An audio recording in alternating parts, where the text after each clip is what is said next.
আসসালামু আলাইকুম and welcome back to another video. আশা করি সবাই ভালো আছেন। আমার এই বাইকটা কেনার সময় আমি আসলে খুবই চিন্তায় পড়ে গিয়েছিলাম যে আসলে কোন বাইকটা কিনবো। প্রথম দিক থেকে আমি হয়তো 1000-এর উপরে রিভিউ দেখেছিলাম বাইকের। এই রিভিউ দেখার পরে আমার মাথা আরো উল্টাপাল্টা হয়ে গিয়েছিল যে আসলে কোন বাইকটা কিনতে হবে, আমি ঠিক করে পারছিলাম না। তো তারপরে এক পর্যায়ে আমি ভিডিও দেখা বন্ধ করে দেই। আমার অনেক সিনিয়র যেসব ভাইরা আছে বাইকার এবং বাইক রাইড করে দীর্ঘদিন যাবৎ ধরে, তাদের কাছ থেকেও অনেক সাজেশন নিই এবং সাজেশন নেওয়ার পরেও অনেক চিন্তা ভাবনা করতে হয় বাইক কেনার জন্য।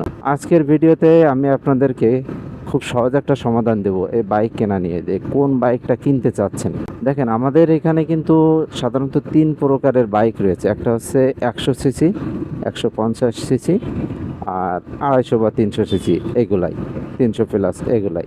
তো এই যে 3টা ক্যাটাগরির বাইক, এগুলোর মধ্যে আগে আমাদেরকে সিলেক্ট করতে হবে যে কোন ক্যাটাগরির কোন বাইকটা, কত সিসির বাইকটা কেনা আমাদের জন্য উচিত। ধরুন আপনি কোন সিসির বাইকটা কিনতে চাচ্ছেন, এটা আপনাকে আগে বের করতে হবে। আর আমি এখন যে কথাগুলো বলবো, আমার এই মতের সাথে হয়তো অনেকের মতের মিল নাও থাকতে পারে। কারণ হচ্ছে এই, আমি সব রকম বাইককে সাপোর্ট করি। আই এম নট এ দালাল ভাই, ঠিক আছে? তো সব রকম বাইককে আমি সাপোর্ট করি, বাইকারকে সাপোর্ট করি, বাইক দেখে নাই, ড্রাইভারকে আমি সবসময় সাপোর্ট দিই।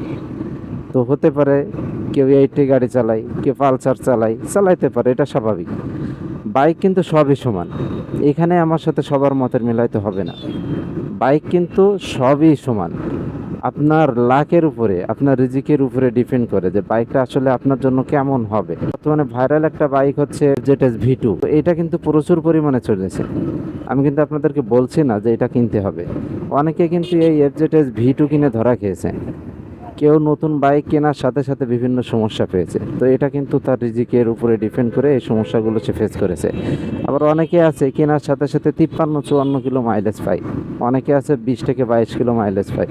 তো এটা ডিপেন্ড করে কিন্তু একেবারে লাকের উপরে, রিজিকের উপরে।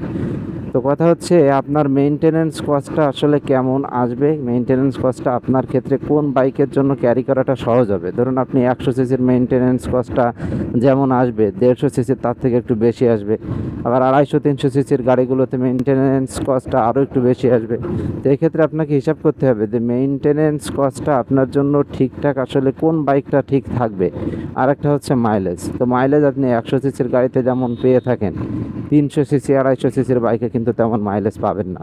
তো এক্ষেত্রে আপনাকে চিন্তা ভাবনা করতে হবে কোন বাইকটা আপনার জন্য ঠিক আছে, যে কোন বাইকটা কিনলে, মানে কোন ঘোড়াটা কিনলে তার জন্য আপনি লাগাম কিনতে পারবেন, তার জন্য আপনি তেল কিনতে পারবেন। তো গোড়ান বাইক কিনে আপনি যদি তেল কিনতে না পারেন, তাহলে তো গাড়ি কিনে আপনাকে ঘরের মধ্যে তুলে রাখতে হবে। অতএব আপনি আগে চিন্তা ভাবনা করে দেখেন যে কোনটা আপনার ভালো লাগে, আসলে কোন বাইকটা আপনার প্রিয়, যেটা আপনার কিরাস, আপনি সেটাকে কিনে ফেলেন। আপনার কপাল ভালো থাকলে সেটা হতে পারে চায়না বাইক, হতে পারে জাপানিজ, সে বাজাজ হোক যাই হোক, মানে আপনার কপাল ভালো থাকলে বাইকটা দীর্ঘদিন টিকবে, আর কপাল খারাপ থাকলে কোনোভাবে এটা টিকবে না। তো এই ছিল আজকের বিষয়। আমার সাথে হয়তো অনেকের মতের মিল নাও হতে পারে, বাট বাইকটা হচ্ছে কপাল। আপনারা চাইলে যে কোনো বাইক কিনতে পারেন, এর জন্য অতিরিক্ত চিন্তা ভাবনা করার কিছু নাই। তো ভালো থাকবেন সবাই, আল্লাহ হাফেজ।